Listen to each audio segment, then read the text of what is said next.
This was a very shocking night, and as you can imagine, a very scary experience for everyone who was inside. Standing up to hate, Ian Grillett was shot after a gunman opened fire inside an Olathe bar. That's why I'm very grateful to be alive. I was told I was very lucky. The gunman targeted 2 men, killing one, injuring another, before Grillett heroically stepped in. I couldn't let the opportunity of him going in and hurting a family.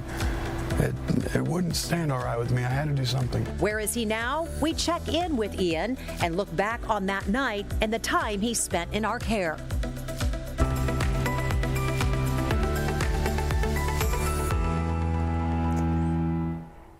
Good morning. It is Friday, January 13th. I'm Jessica Lovell. Welcome to the Morning Medical Update and to the Dulcie Simons Jr. Family Broadcast Studio. Ian Grillett was just 24 years old at the time of the shooting. He was hit with a single bullet that injured his hand and his chest. We hear from him and find out why the bullet was never removed. Make sure you get your questions sent in to us on YouTube, Facebook, and the Medical News Network. You can find links to all of those right there on your screen. In our morning rounds today, First Lady Dr. Jill Biden underwent surgery this week after doctors found a small lesion above her right eye. It was found during a routine skin cancer exam. The procedure is known as Mohs surgery, and we want to bring in Dr. Jessalyn Tate, Director of Dermatologic Surgery and Mohs Micrographic Surgery. Dr. Tate, good morning to you. Exactly what is Mohs surgery, and is it pretty routine? Good morning. Yes, so Mohs surgery is a specialized skin cancer removal technique. Not every cancer is going to qualify for Mohs surgery or needs Mohs surgery, but whenever we do it, it's really for those cancers in the cosmetically sensitive areas or the areas where we don't have a lot of extra skin.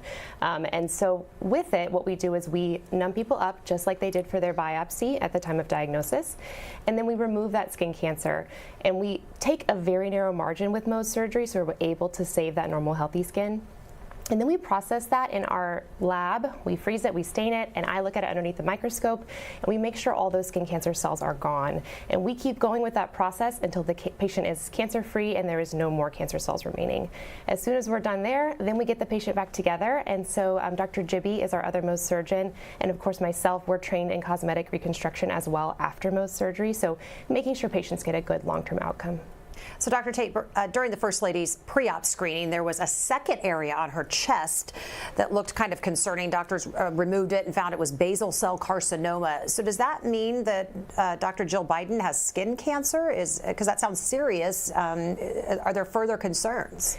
Yeah, great question. So yes, basal cell carcinoma is a subtype of skin cancer, or a type of skin cancer, I should say. It's actually the most common type of skin cancer. We see it very, very commonly. It's definitely the most common that I treat. And you know, the good thing about basal cell, it's a low-risk skin cancer as far as things go. It's not kind of the scary one we hear about, spreading and metastasis and all those scary things we hear about with melanoma. Basal cell is generally low risk. However, it can be locally invasive, so we want to make sure we get that skin cancer out with clear margins, just to make sure it doesn't cause the patient long-term problems. And you and I were talking before the program, and I told you that I had Mohs surgery because I had basal cell right smack dab in the middle of my chest. It very noticeable. That was about 10 years ago when I had Mohs. I'd never heard of it actually, but I thought, hey, if that's what we got to do to get rid of it, let's do it. So has it advanced at all in that last decade, or is it just more common and people are more aware of it? Yeah, a little bit of both. So definitely it's more well known, I think, as a skin cancer treatment. There's more fellowship trained Mohs surgeons now in the country than there were 10 years ago. So I think the importance of fellowship training with Mohs surgery has been really well recognized, and knowing that your doctor has really been trained to do your skin cancer removal and to do your reconstruction. And so I would say in ways the core process of Mohs surgery hasn't changed in the last 10 years. I don't think it's changed in the last 30 years, but I will say we're treating more cancers than ever before with Mohs. We're using immunostains now to treat melanoma and other rare cancers. So I think it's becoming more widely available, more well known, more recognized, but also I think we're advancing our techniques with treating more rare or more challenging skin cancers. Like skin cancer screenings, it's year round for you and certainly for all of us, but as we start getting ready to think about spring and getting out in the sun more often and planning those trips out in the sunshine, just give us some warning warnings, what we need to think about, and certainly just a good reminder about getting screened and getting our skin checked. Yeah, so I think, if you're in your 20s, 30s, and you haven't had a baseline skin check, I highly recommend it. I think it never hurts to get your skin checked when you're younger, and especially if you're older than that, definitely set yourself up for a good check over. With a board-certified dermatologist, you're getting the best care. You're getting really a good close look at all of your skin lesions, making sure there's nothing to worry about. And then for each patient, it's different. We say, hey, we don't need to see you back for a few years for another check, or sometimes we want to see them back really frequently depending on how high risk they are for skin cancer. And we kind of make that determination based on the patient's age, sun exposure, and what we see whenever we look at their skin. Okay, I may be a couple months past my year exam. I'm very good about getting it, so I'm going to make a note, and I will make my appointment, I promise, Dr. Tate, when I get off the air, okay? I'll come see your team. Thank you so much for being with us this morning. Good to see you. Yes, thank you so much, and don't forget your sunscreen. Absolutely, all the time, every day, all day. Well, it's been almost 6 years since a triple shooting inside an Olathe bar. You may remember this story. Adam Purinton opened fire February 22nd, 2017 at Austin's Bar and Grill in Olathe, killing one man, injuring another man. But Ian Grillett, he was shot when he tried to intervene. He survived. Purinton pled guilty to first-degree murder and 2 counts of attempted murder and was ultimately sentenced to life in prison. Today, we are pleased to have Ian join us today, along with Dr. Cameron McCoy, trauma surgeon and associate trauma medical director here at the health system. Dr. McCoy, good to see you. Thank you for being with us. Good morning. Ian, I have to start with you. Always such a story that so many of us remember. Almost 6 years ago, as we mentioned, this bullet barely missed your carotid artery. Take us back to that night. What do you remember most? Biggest thing I remember is just the whole atmosphere. It was a beautiful February evening, very warm outside. Families all out and enjoying their evening, having dinner, watching the KU basketball game, and I don't know. It was just a very bizarre, and unfortunately, we find every day it's a growing issue we have in this country. Just the senseless acts of hate. And unfortunately that night, it struck the heart of Olathe. Just wild night, blessed to be alive, and the fact that, it was only one person lost their life was a miracle. It was, and it's okay to have your little one join us. I was going to ask you what you've been up to. We're going to find out more about that, but I see what you've been up to. You've been a busy dad, and that's so great to see and learn.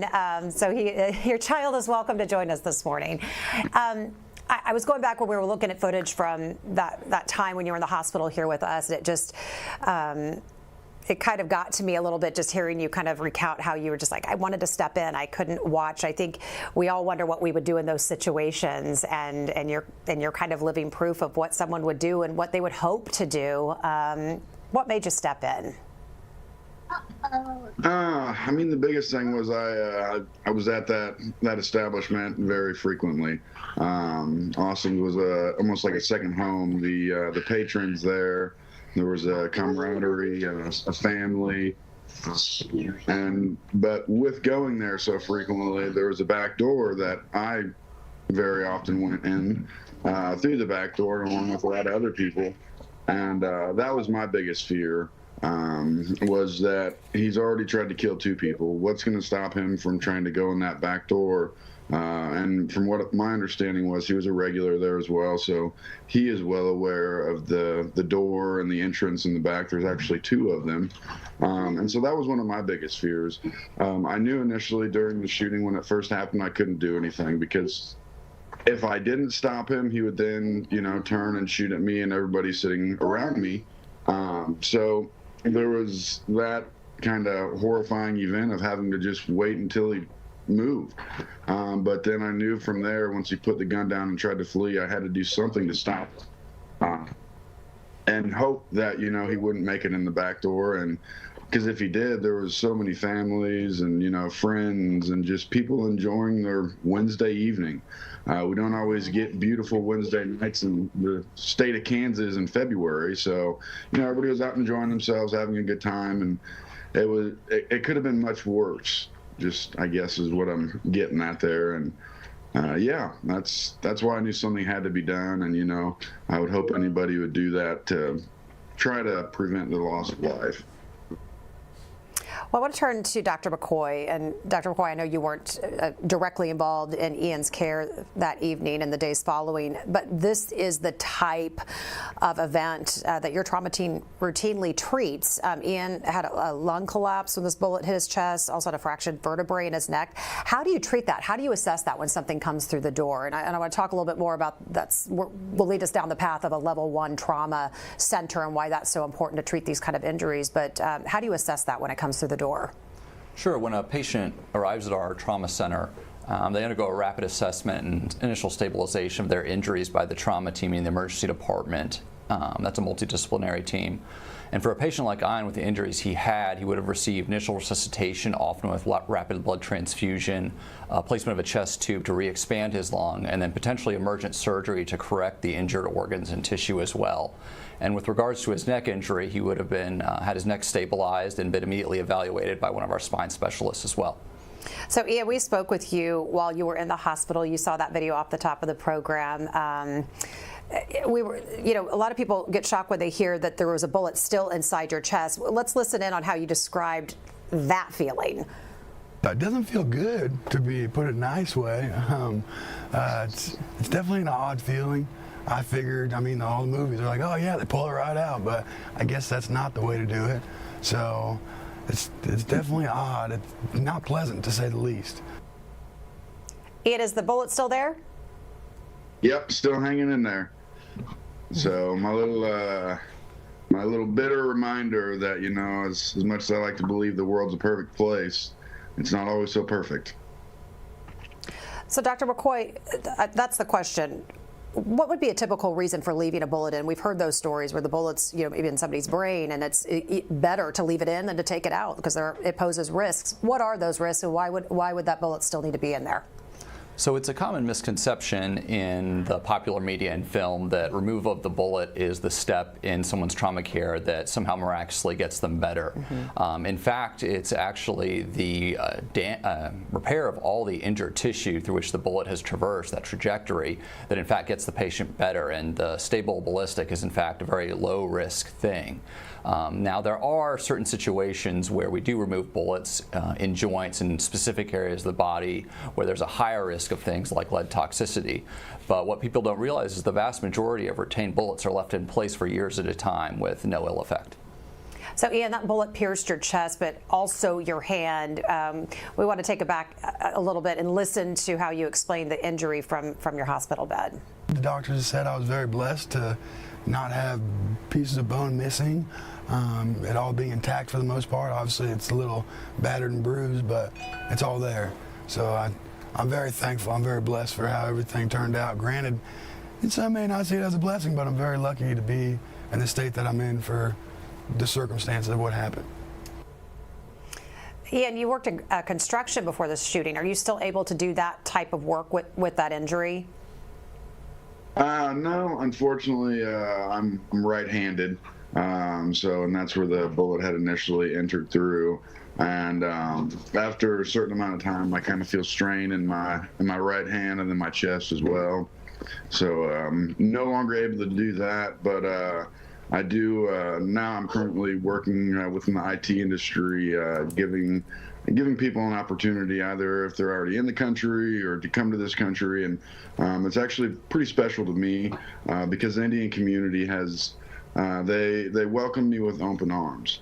The compassion and love that I felt, it's hard to describe and put into words. So the fact that I'm able to do what I do now, working with a lot of the Indian community within the IT industry, it's kind of all come full circle, I guess you'd say. And it's very rewarding knowing, you know, getting to help people try to make their American dream happen. Gosh, I love that. I love that part of your story. And we're going to get to more of that here in just a second. I do want to ask, though, well, first of all, Ian, did you have plastic surgery done on your hand? Were they able to repair it and yes. get you back in working form? Yeah, as good as they could do for the circumstances, obviously.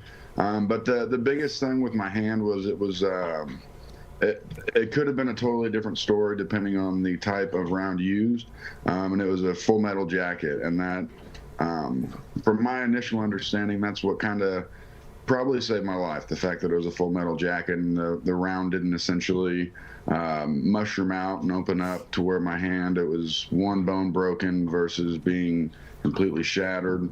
And then same going with where it entered into my chest afterwards. Just one of those things, you know, there's a lot of variables that went into that night and how it all ended, and the round being one of them. So yeah, just the fact that there wasn't more damage done was truly a blessing. So yeah. So, Dr. McCoy, 3 people were shot that night, 2 survived. That makes for a busy time frame there in the trauma department. Tell us a little bit about what it means to be a level 1 trauma center. We hear that word, but what does it mean to the public, a patient, someone like Ian? So as a member of, as a trauma surgeon here, as a member of a very large trauma team, it's comprised of many specialties: emergency department providers, OR providers, ICU providers, and all of the support staff and other service lines that go into supporting us as a level 1 trauma center. And in addition to having those people available, they're available 24/7, 365 as well in-house for the service of these trauma patients that come in.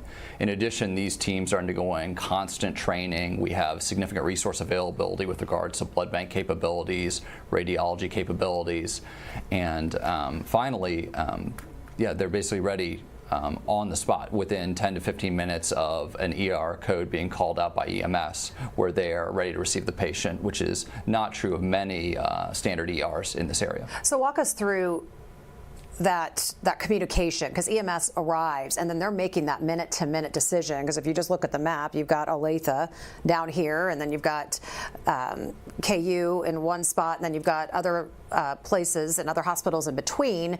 How do they make that decision and communicate with our teams to know, do we take them to the closest, or do we take them where he may be able to get a deeper level of care? Mm-hmm. So the state of Kansas actually has a well-organized trauma system in place that involves knowledge by both EMS providers and hospital providers of where trauma centers are located and their capabilities. And on top of having that already in place, there's real-time communication between all of these centers and EMS agencies about the volume of trauma going to specific locations. So in real time, these EMS providers and dispatchers can send those units to the appropriate hospitals where they can perceive that have the capabilities to care for those patients. And that can change on a minute-to-minute, day-to-day basis. We have a QR code on your screen. It'll share more information about what it means to be level 1 trauma here in this area. You can scan it to see really just the incredible work that our healthcare teams do every single day. Ian, part of this, where are they now? We want to know what you have been up to, and we can tell by in the background your kiddos, how your life has changed over the past 6 years. So just tell us about this family of yours and what you've been up to. I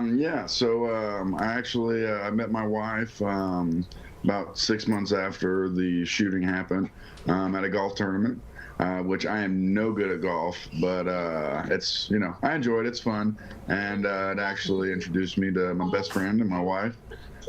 We got married July 4th of 2020. And COVID, unfortunately, put a little damper on that, and we had to do a little small wedding.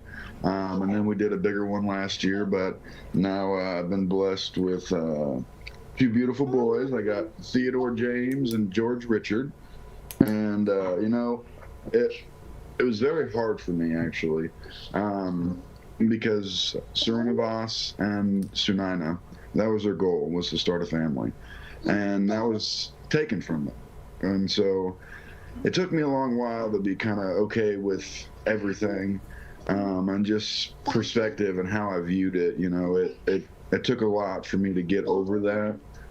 Still struggle with it at times, but I got to live my best life for Srinivas.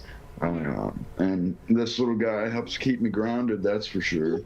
But since then, work-wise, I wasn't able to do the same thing I was doing.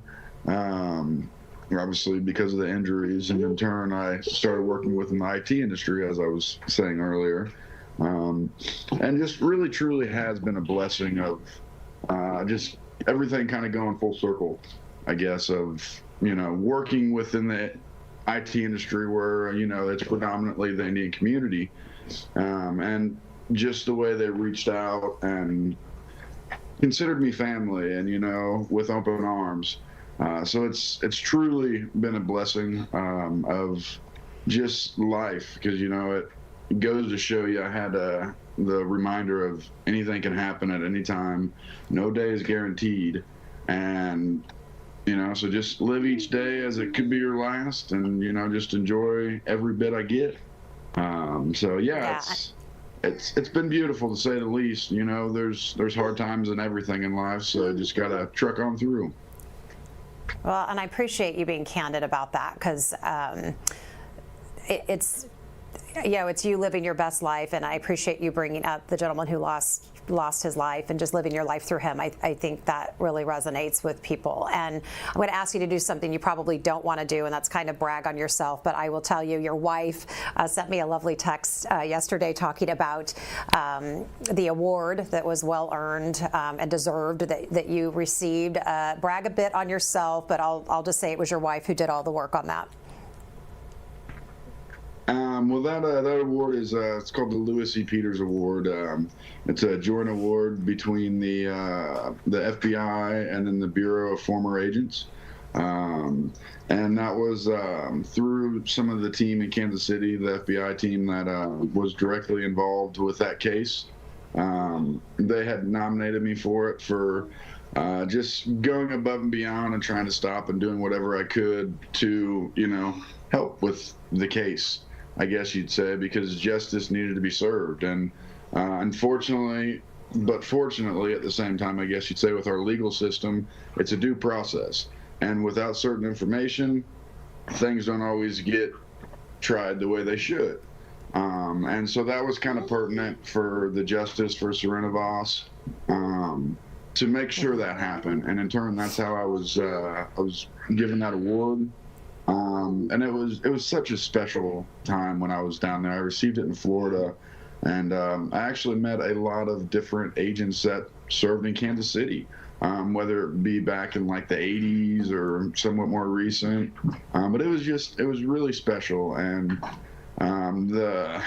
some of the people I met and the camaraderie that I made of my Kansas City crew, as we called it, it was very special. And just the award, that was all secondary to knowing justice was served, and justice being served, it still doesn't bring back an innocent life that was taken. And so unfortunately, that's kind of a bittersweet reminder. It's actually right there behind me, and along with some of my other plaques and awards that I was given after everything. But it's kind of bittersweet seeing things like that, because I would love for none of that stuff to be on the wall behind me and never have gotten that award to have Srinivas back. For his wife's sake, who I've actually became really good friends with, Sunaina. She is such a beautiful woman, man. Like, soul is, she's awesome. And it's tragic that her life was essentially cut short, even though she's still alive. The life of her love is gone. And so that award, it means a lot, but it's also kind of a bitter thing to see sometimes for me. Well, it's the highest citizen award that the FBI gives out. Your wife went on to tell me, she goes, I don't want it to come off that I'm bragging and gloating about it, but says that you're very humble about it, and I think we see that now. But she said you tend to downplay it, but you explained it so beautifully, and we appreciate it, and it's just a well-deserved honor. So, but bittersweet, Thank you. Nonetheless. I want to take a quick break, check in with Dr. Dana Hawkinson, Medical Director of Infection Prevention and Control, just get a quick check of our numbers before we head into the weekend. Good morning. Yeah, such a great story right now. Obviously, so much tragedy, but certainly some great things have come out of it too. And as we shift now back to COVID real quickly, so our active count has gone down, a total of 61 patients in the hospital, but of those, just 31 active, which is good news from the last couple weeks. Still 5 in the ICU and 2 on the ventilator as well. All right, do we have any reporter questions on the line today? All right, let's get to our viewer questions. Rod wants to know how long you stayed in the hospital, Ian. I was in the hospital for about 6 days, and I kind of got out a little early, I think, just because I was so adamant on I want to go home. I want to just get out of this place. You know, I can't thank KU Med enough for everything you guys did for me, saving my life, and, you know, making it an easier process. But I just wanted to get home. And so it was about 6 days that I was in there. And then luckily, I made some friends there at KU, and I was able to get snuck out the back door for the fact that the media was kind of all over, just trying to get some insight on how I felt, and, you know, this, that, and the other. So, yeah, about 6 days. All right. Question from Isaac. Have you been back to Austin's Bar and Grill since that event?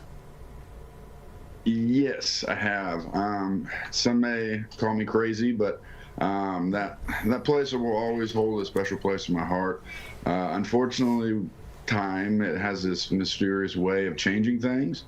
So some people no longer go there, have moved away, things like that. But even without the people, there's always that special connection to the place. I don't know if it's the memories prior or because I almost died there. I don't know. But I will always have a special place in my heart for that place, being the people of old and some of the people of new. But yeah, definitely have been back. I bet. Yeah, I bet you've run into my sister and my brother-in-law. They hang out there a lot as well. And I always am like, why are you always at Austin's? And now I realize it's kind of, there's this camaraderie there that's like their favorite place to go. So there must be a connection of people out there. I now see and understand it. Becky wants to know how you've recovered mentally. You touched on it a little bit, that you're struggling a little bit, but that you're finding ways now in your current time to kind of make peace with it in some ways. Tell us a little bit more about that. Yeah, so I mean, one of the good things about time moving forward is mental health is becoming a lot more of an acceptable thing, I guess you'd say, because for so long there's always been the stigma that men have to be able to, you know, push through. Men are okay, men are tough, men are strong. But all people, mental health is such a huge thing for everybody. I don't care if you're the toughest man on the planet or the strongest woman on the planet. Mental health's a big thing. And so it took me about 5 years to really acknowledge that I needed some assistance. I needed some tools. I needed guidance on how to help myself. And it was definitely an uphill battle. Still is. You know, I'm not going to say it's, you know, gone and over with. Unfortunately, that's one of the things you'll probably carry with you. And in a situation like this, but just accepting and understanding the things that you can't change, because that was always one of my biggest things, was I wish I would have done this, or I wish I would have done that, and then when you wish that, then it's the what if I did that? Would Serenivos still be here? What if I would have done this? Would he ever even came back and tried to harm them? And that is one of the more dangerous things about the mental health thing, because those are the questions you can't answer. Unfortunately, there is no answer for it, and the answers for it happened almost 6 years ago, and there's no going back to that.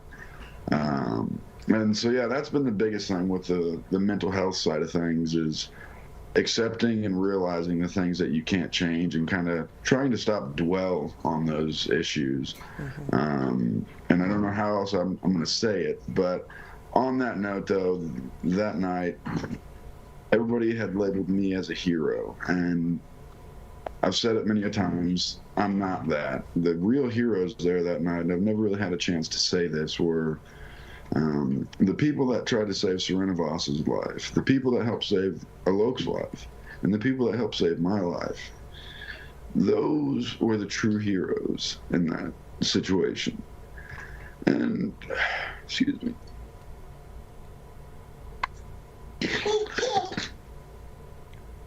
They...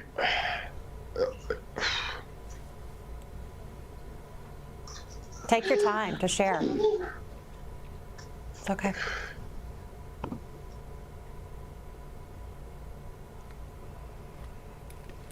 I feel all those people have been struggling in silence. and that hurts.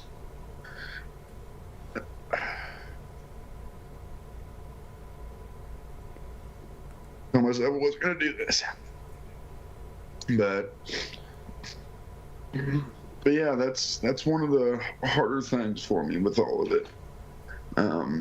A woman lost her rock, her better half, and there was a lot of people that never truly got the help I feel they need. Not need, because it's still an issue.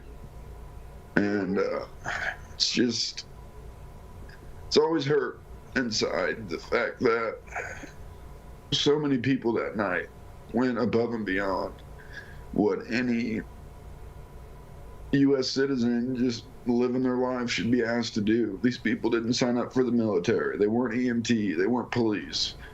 They just did the right thing. Thank you so much for bringing that up, and that's why I want to bring in Dr. McCoy. Take a moment in, because I just want to hear your thoughts about that, because it touches so many people, the first responders, the people in there who, again, didn't ask to be in this situation. Just what are your thoughts on that, Dr. McCoy? Well, I think for so long, trauma and trauma care is focused on the medical care of patients, and I think there's so much more attention now being spent on the effects of the acute stress on both providers, bystanders, and, like you're saying, citizens in the community that are the first line of care for a lot of these patients in these situations. And I think we've only begun to recognize and begun to figure out how to offer the most support for those individuals. And I think that's going to be a really important part of trauma care moving forward. Right, not just in that moment, but the years following, and really ongoing forever. So Ruth Ellen had a comment, Ian, and she said just when something like this happens in the community, we don't always get a chance to follow it through and hear stories like yours and how you're doing. So she just really thanks you for sharing your story, and so do we, and being such a great example of, like you said, not just what you stepped in and did that evening, but what you're doing now, and using that horrific event to touch more people's lives and talk about mental health and really be that model for that. So we appreciate you so much, and we are so glad you are doing well, and so great to see your beautiful wife and your kids and your long beard and all the things and all the fun changes that have happened with you. And you are welcome back anytime to share anything that you want to talk about. But I want to get some final thoughts from you. Just anything that you want to say, anything you want to share. The floor is yours. Just a big thank you to the team there at KU Medical Center. The treatment that I received, the care that I received, everybody from the doctors to the floor nurse. It was a very, very tough time, obviously still affecting me to this day, but during that immediate time, I had the best care I could have asked for, and just everything that went through, words sometimes can be difficult after a little tear happened.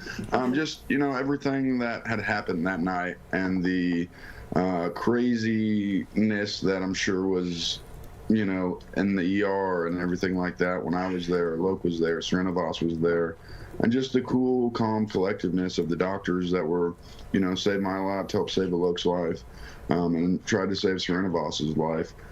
Just a big thank you from my heart, and I know Alok and Serenivas's wife or widow, Sunina.